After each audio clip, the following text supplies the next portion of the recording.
I've been invited to address you today as an Israeli woman writer, and I want to speak to you about my writing both as an outgrowth of these identities and as a commitment to them. In the first place, my identity as a woman writer, the heritage of women's writing upon which I draw, my sources of inspiration, and the new continents I seek to explore in the minds of women and in the essence of their lives. Then my identity as an Israeli writer. I will explore how my colorful family background has affected the content of my writing. And I'll open with some biographical information. I was born in Haifa, as Rachel said before, on Mount Carmel in 1963. The eldest daughter of lawyer parents who divorced when I was 12. So I grew up in a complex family with several full and half siblings, quite a rarity in Israel of the 70s. I went to a European-oriented high school, then served in the Israeli army in the Navy. At the age of 20, I moved to Tel Aviv and studied literature and film at the university. I then worked as a researcher for television while I started to write short stories. My first anthology, Closing the Sea, available in English, in Tony Press, I believe, was published in 1990. Somehow it became a bestseller. It was translated into several languages. Since then, I've published 2 novels, an anthology of 3 novellas, 3 books for children, and a play about Dvorah Baron, the first woman Hebrew writer, that was produced at Tel Aviv's Hakamari Theater in 2000. Now I work as an editor in a publishing house and teach creative writing. I'm married to a film and television producer. We have 2 daughters and we live in Tel Aviv. Most of my peers are first or second generation Israelis who grew up in the shadow of the painful uprooting and split identities of their parents and grandparents. Immigrants for whom Hebrew was not a mother tongue, but rather an adapted, foreign-sounding language. My paternal grandparents came from Poland just before the war, in the mid-30s. Their closest family members, parents, brothers, were murdered in the Holocaust. However, my maternal grandfather's side claims deep roots in Israel, 8 generations, nearly 200 years. The parents of my maternal grandmother came to Palestine from Russia in 1906 during the second Aliyah. I shall elaborate on this family branch later on, since this is the topic of the novel I'm writing now. Like many writers, I began writing about my own private world. Only as an adult did I begin to address my family heritage and the literary and human material I could draw from them.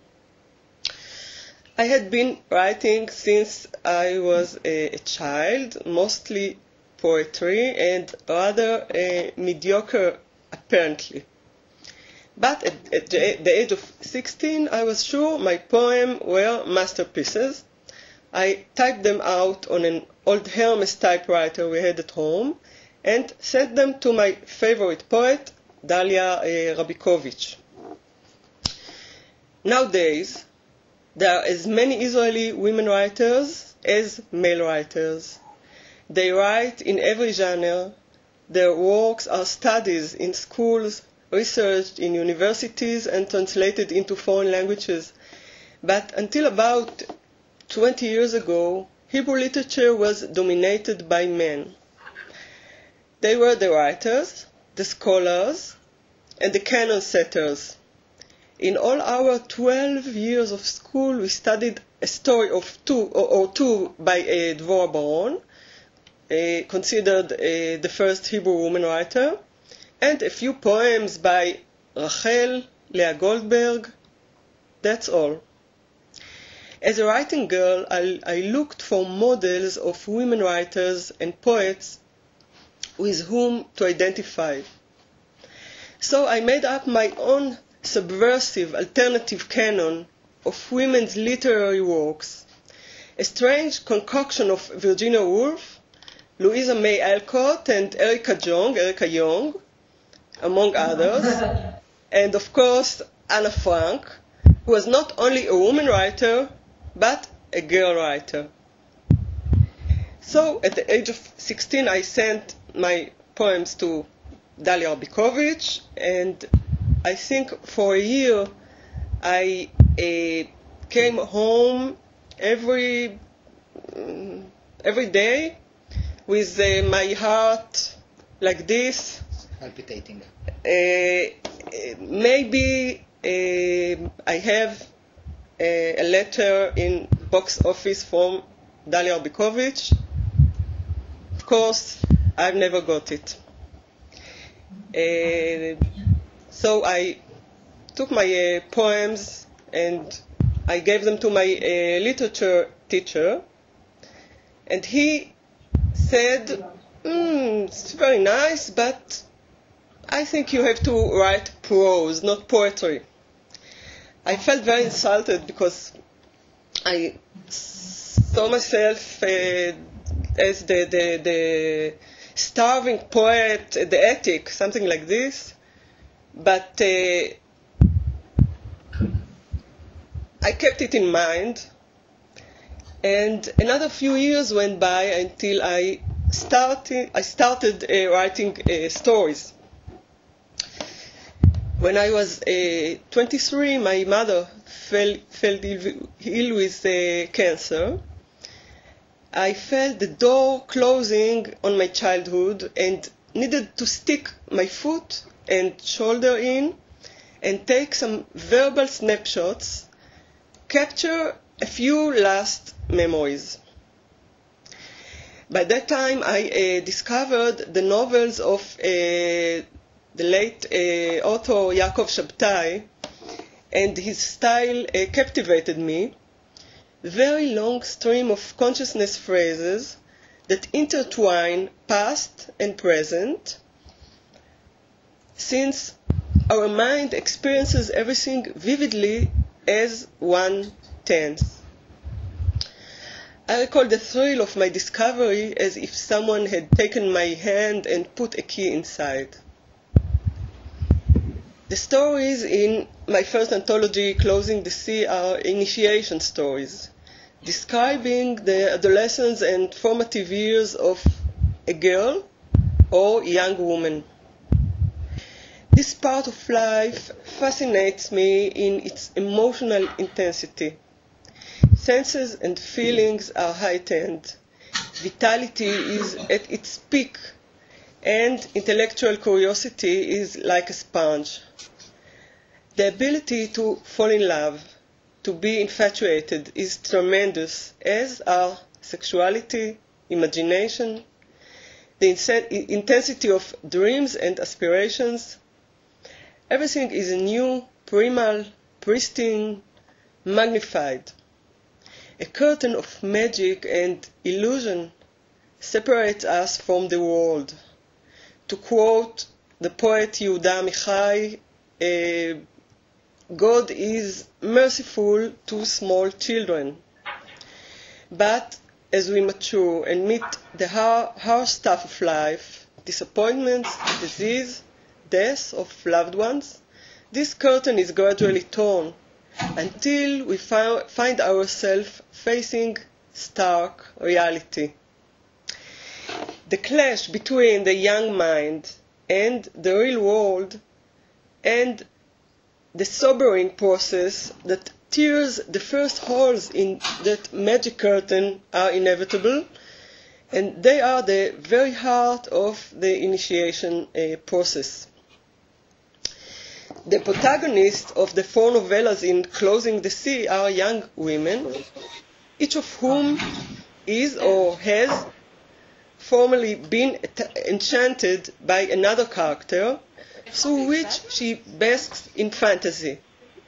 The other character apparently has the ability to lead the dream and stage her reality.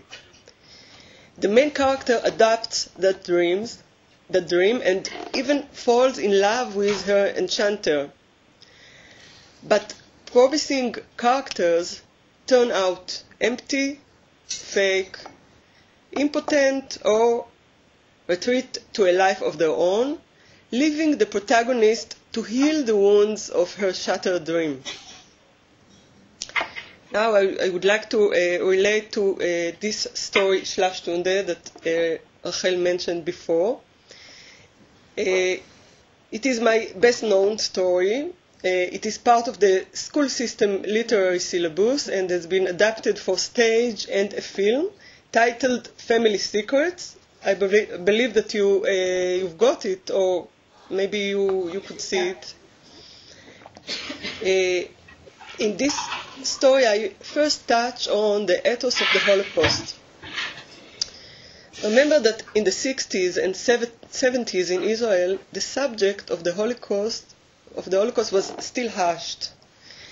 Many of my friends were sons and daughters of Holocaust survivors, second generation, as we call them, but the parents did not speak, nor did my grandparents mention their relatives who had been killed. They seemed to have buried the past deep in the vaults of their heart. In our neighborhood, many elderly people had the bluish number branded on their forearm, but school did not broach the subject in any orderly fashion. There was the annual Holocaust Memorial Ceremony, heralded by a 2-minute siren, to which we stood in silent honor of the victims. But studies were neither deep nor methodical. There was still too much fear of touching the wound. The Holocaust reached us through filters.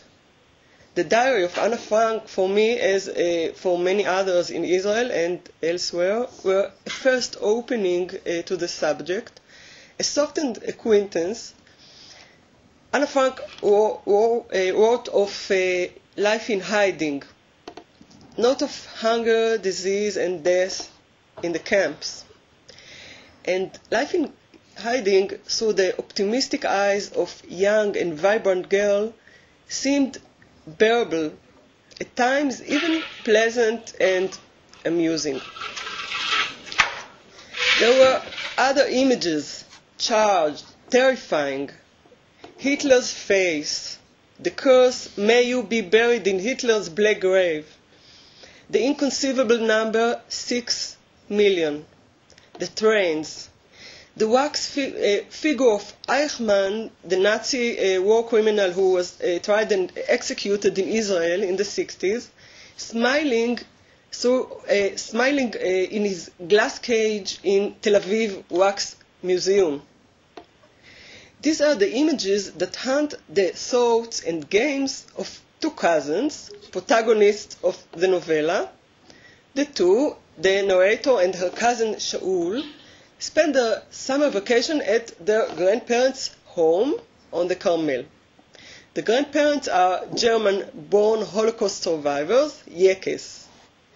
The grandfather owned a domestic tourism agency that places Holocaust survivors in recuperation centers through the country at the expense of the government.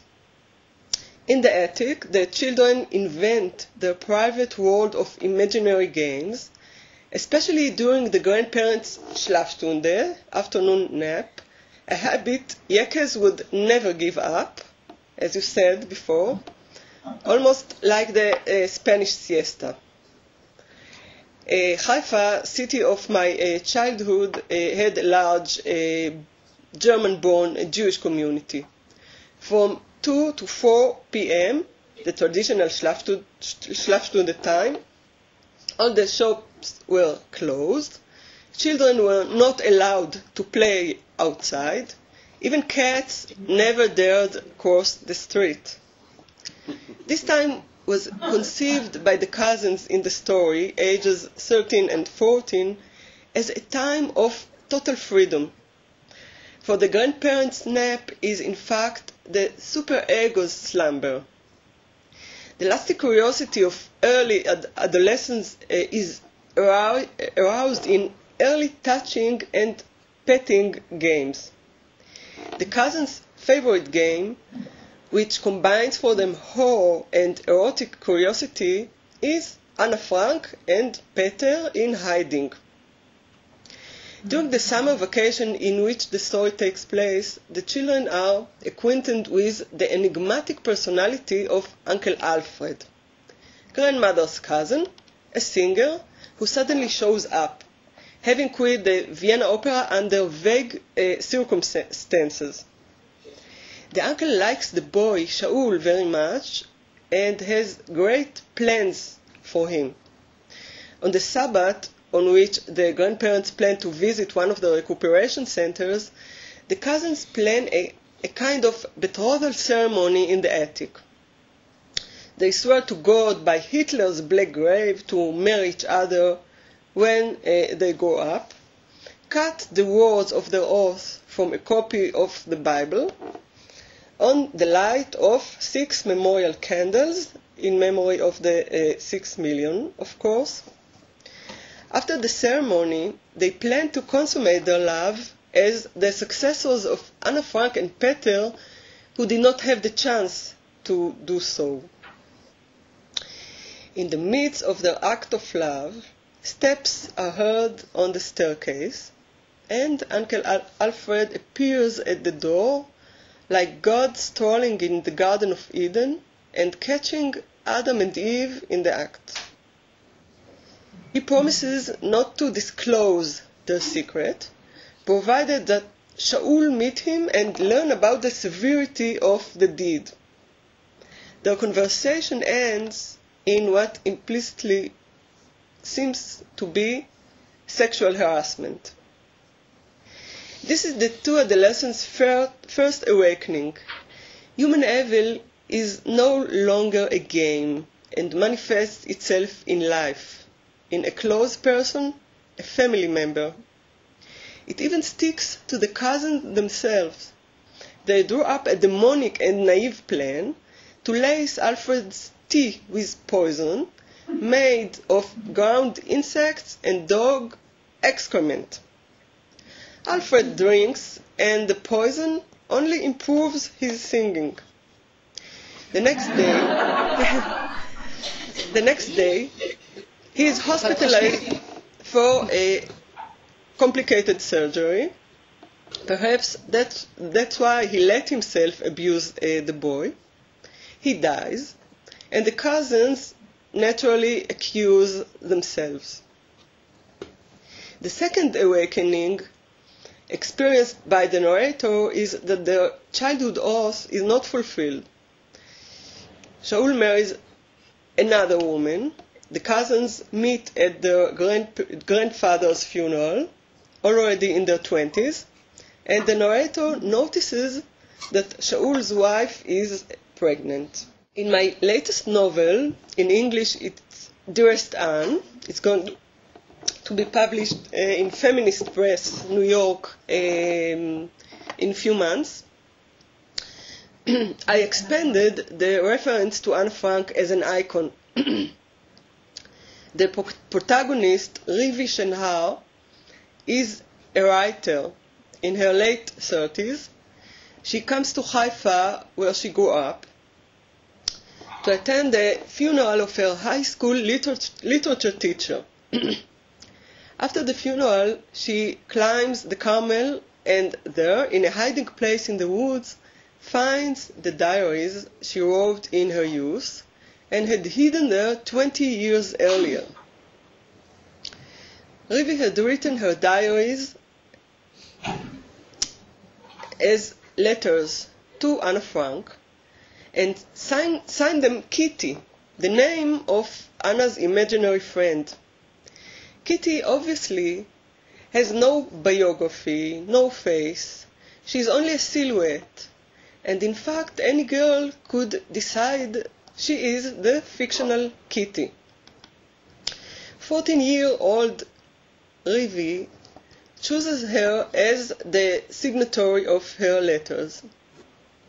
After her favorite literature and composition teacher, Michaela Berg, gave her an assignment to write a letter to Anna. The student who writes the best letter will get to read it at the school Holocaust memorial ceremony. Rivi is chosen to read her composition. In Rivi's composition, and through the mere idea of writing to Anna Frank out of time and place, I wish to give presence to Anna's memory and her significance as a formative figure. On the other hand, I needed to take her off the pedestal on which she has been standing as a symbol of the victims. I needed to relate to her humanity, to treat her as a normal person. The 6 million who were murdered were not a faceless, nameless mess of victims, but people like us. So were the Nazis, people whose ideology had indoctrinated them under certain historical circumstances, whose brutality was released, and whose ability to see the other as their equal was undone. In Schlafstunde, the protagonists played Anna Frank and Peter in hiding and dedicated their first love act to them. In the last part of Dearest Anne, on the other hand, Rivi and Avshalom, her boyfriend, visit their real hideout in Amsterdam. They sneak up to the attic where Anna and Peter first kissed and kiss each other in their memory, a long, long kiss, longer than the Holocaust memorial siren. I'm interested in how the memory of the Holocaust molds us, Israelis. Two conflicting approaches are represented here. The nationalist idea voiced by Rivi's school principal, that Jews are always persecuted, that the whole world is against us, and we must therefore have a large a country as possible and defend it at all costs, regardless of whether others are hurt in the process. The other humanistic idea, presented by Rivi, proposes that because of everything we have gone through as a nation, we should be more sensitive to the rights and suffering of minorities.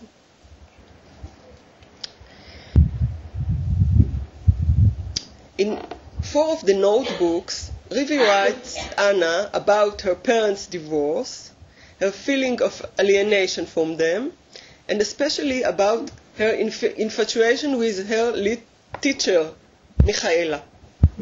After a while, Michaela loves her back, and for about 2 years, they are involved in a love affair, a sort of metaphorical hideout. Rivi is in fact the protagonist of both novels I've written, Dearest Anne and Matisse Has the Sun in His Belly, published 12 years ago. For me, they are like two pillars of the same house. Both novels describing an initiation process. In Dearest Anne, Rivi is in her teens, and in Matisse in her 20s. In Matisse, she is a university student in Tel Aviv. She works as a waitress, devours books and films, and prepares herself to become a writer. One evening, she walks out of the Cinematheque, having seen Truffaut's classic Gilles et Jim.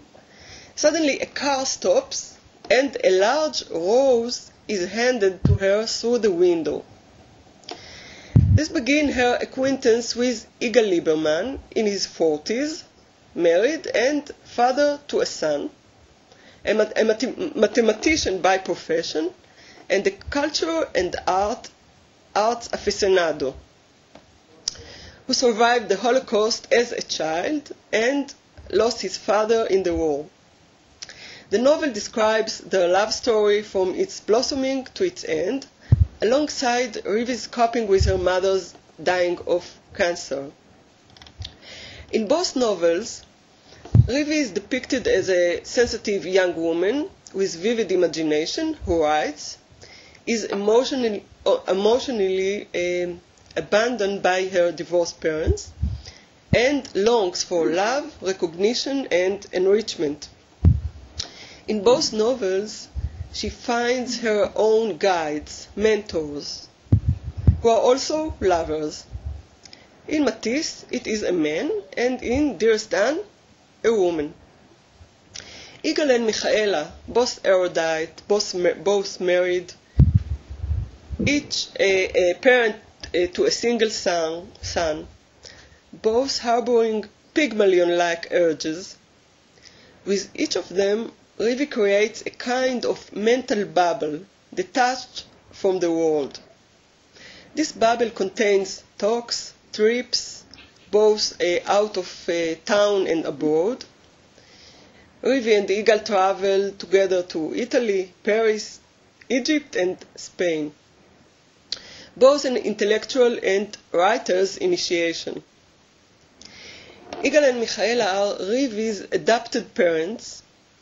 Matisse represents my father tongue, and Dearest Anne, my mother tongue.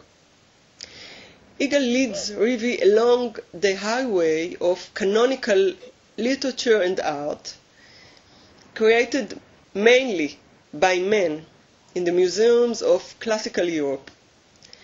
The literary texts with which the book corresponds to were written mainly by men. Michaela leads Rivi in the subversive side roads of women's creativity, and the book corresponds with Israeli women poets and writers like Virginia Woolf, Sylvia Plath, and many others. Michaela Berg as a character interests me in particular. A young woman, 27 years old, a teacher, married, of German-born parents, very cultivated, plays the piano, a polyglot, who lets herself be swept into a love story with her young pupil. In this context, I would like to quote the late writer and essayist Susan Sontag. At a television interview she held in Jerusalem a few years ago, she said that one of the writer's tasks is to research his own and others' mental frontiers. Frontiers are at the edges, places where humans perhaps tread in their dreams, but only rarely in real life. I'm referring here to most normative people. Most of us will never murder anyone, as did Raskolnikov in Crime and Punishment. Nor shall we have sex with a 12-year-old girl, as did Humbert in Lolita. We will not fall mortality in love with a beautiful boy, as did von Aschenbach in Thomas Mann's Death in Venice. Nor slay our children to spare them the hard life that awaits them, like Seth in Toni Morrison's Beloved. Literature is the refuge of dreamers, criminals, the obsessed. People who in the real world would be in prison or pine away in madhouses. In the world of literature, we follow with wonder at times even identify with the twists and turns of the characters' minds and consciousness, knowing that nothing is truly strange and that those extreme literary figures are perhaps the lightning rod of our own urges.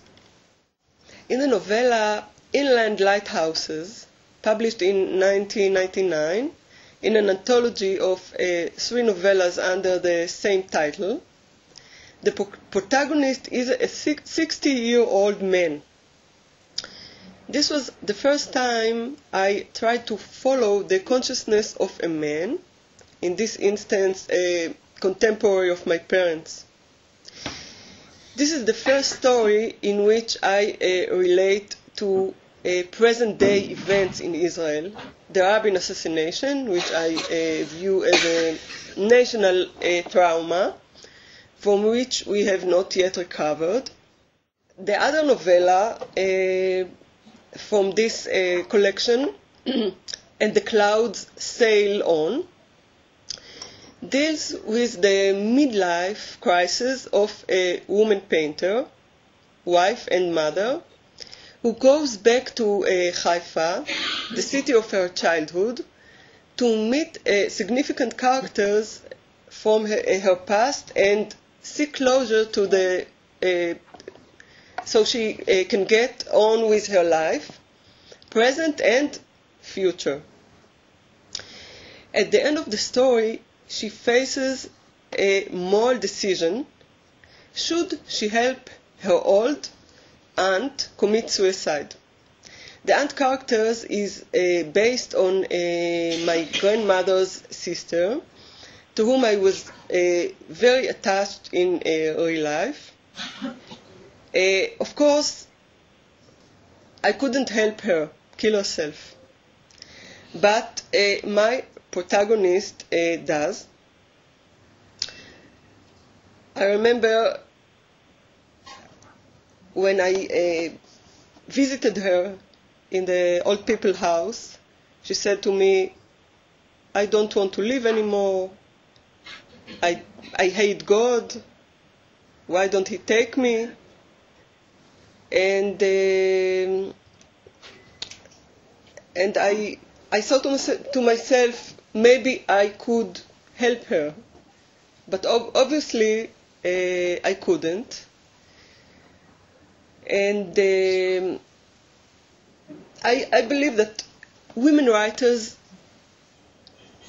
can write up male characters, and male characters can create women characters. Male writers, of course, can create women characters, but only women can bear insider witness about many issues, about female sexuality and experiences such as pregnancy, motherhood with all its ambivalence, the body's aging, and bonds amongst women, mothers and daughters, sisters, close friends, women lovers. And I'm very interested in the power and complexity and depth of relations between women. Now I would like to tell you a little bit about the novel I've been working on lately. It deals with the pre-state Zionist period and revolves around my great-grandmother. Her name was Tzila Margolin. In the 1920s, she wrote her memoirs, about 50 very moving pages, handwritten, which I possess. She was not a writer, but had a fascinating life. She was born in 1883 in a small town not far from Minsk. At the age of 19, she moved to her brothers in Odessa and learned sewing. There she met Eliezer Margolin, and they got engaged. On the eve of their wedding, they were both wounded in a pogrom by a hatchet blow to their faces. She lost an eye, and his face was half paralyzed. After recovering a little, they married and decided to go to Palestine. They landed in Jaffa on the eve of Passover 1906. The couple settled down in Neve Tzedek, the first Jewish quarter outside Jaffa, in fact, Tel Aviv's very first neighborhood. The family moved around a lot. They were the first Jewish family in Be'er Sheva.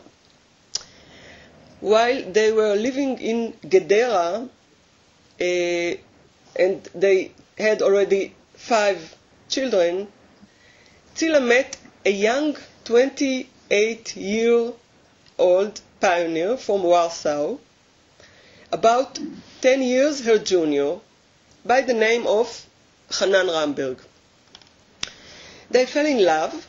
Also, she was a not very good-looking woman with a one glass eye, and was married with 5 children. When her husband Eliezer decided the family would move to Gaza after the First World War, Tzila took Hanan along as a teacher for her children. Eliezer bought the local mill and ground the local residents' grain. My grandmother and her 4 siblings grew up with the Arab children and naturally spoke the language fluently. After a while, the husband discovered the affair and tried to separate them. But the 2 lovers moved to the center of the country with the children.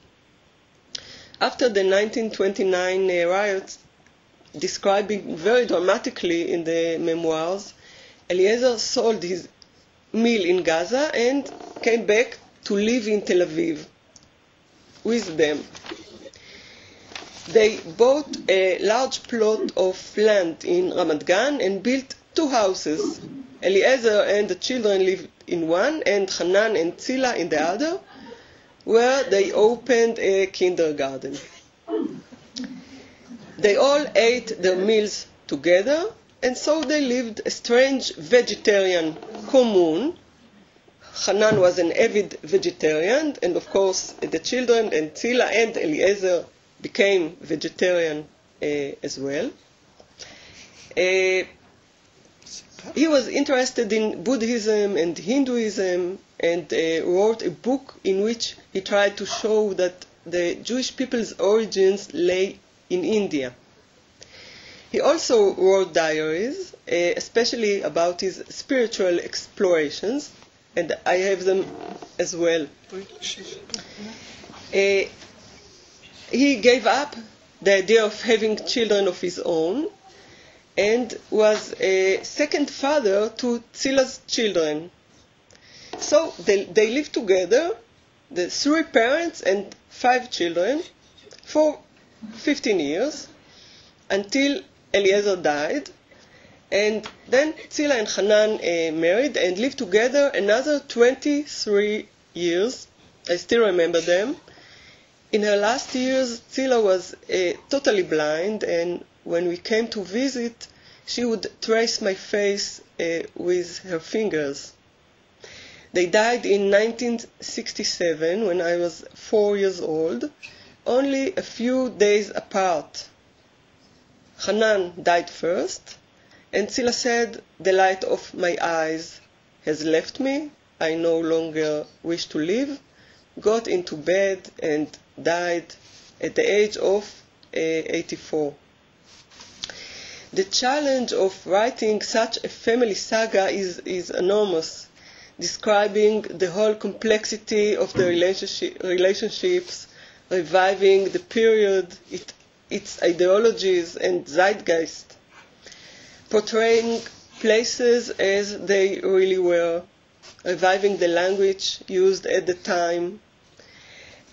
One of my goals in writing this personal historical drama is to bring the various strands of my identity together in a single coherent work, to combine my unique Israeli and family heritage with my current socio-political outlook, and to somehow embrace all this within my primal identity as a woman writer.